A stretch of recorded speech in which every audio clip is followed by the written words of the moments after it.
上集飛哥希望中國人學習四哥身上嘅豁達，學會放下仇恨，真正目的係為咗乜嘢？或者講懷念謝賢先生最重要嘅意義喺邊度呢？當然係為咗團結對外啦。飛哥做節目帶墨鏡同樣係有料到嘅，有內涵嘅。墨鏡唔係代表悲傷，唔做嘢。四哥早就講過，大家一定唔好悲傷，要霆鋒記住，演出必須繼續，唔好俾佢停，即係叫我哋要即刻行動起嚟。具體要做啲乜嘢啊？當然係去學習四哥身上嘅英雄本色啦。男人唔單止要有型，要靚仔，最重要嘅氣質就係要有英雄氣場。墨鏡，大灣區嘅人叫做黑超，代表南方人嘅英雄主義。中國人喺出現危機嘅時候不屈不撓，該出手時就出手嘅勇猛精神。我哋要從四哥身上獲取乜嘢力量啊？當然係永不服輸嘅力量，永遠年輕嘅魄力，永遠挺直腰板嘅底氣啦。簡而言之，就係去獲取四哥身上真英雄所獨有嘅男人味。講起南方人嘅英雄形象同氣質，冇人比得上謝賢。無論楊鐵心、超十一郎定係電影《英雄本色》嘅男主角，都散發住四哥無與倫比嘅中國男人味。後嚟周潤發喺同名電影裏邊演嘅角色小馬哥、馬哥，其實都係從四哥謝賢嘅銀幕形象繼承發展出嚟嘅。所以毫無疑問，港產片英雄嘅鼻祖就係謝賢。而且中國唯一最有搖滾味道嘅歌星，依然係謝霆鋒認第一，冇人敢認第二。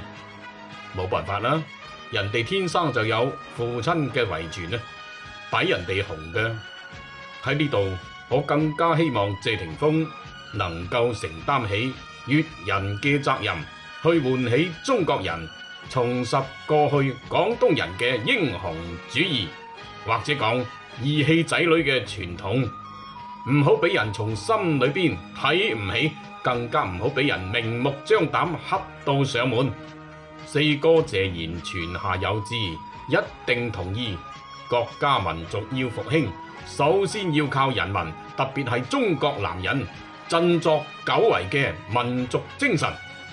睇下南海同世界將要迎嚟嘅大變局，就知道中國好可能好快就俾人恰到上門啦。再唔振作精神，中華民族就岌岌可危。大家同唔同意由謝霆鋒繼承四哥嘅英雄基因，擔負起振奮民族精神嘅責任啊？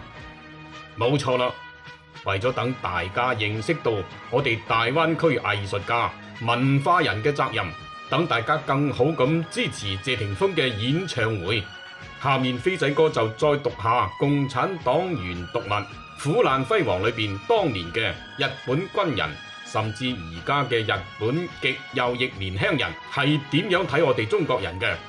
點解中日將來必有一戰，必須決一雌雄啊？因為日本人從來就對中國男人缺乏尊重，同廣東男人打心底裏頭睇唔起。當然，事實證明咗佢哋係錯嘅。我哋廣東男人派出一個羅定嘅蔡廷鍇將軍，就能夠令佢哋惱羞成怒、無地自容啦。皇軍不可戰勝，俾證明就係打嘴炮。我哋中國人派出一支19路軍，就打到佢哋口啞啞，冇晒脾氣。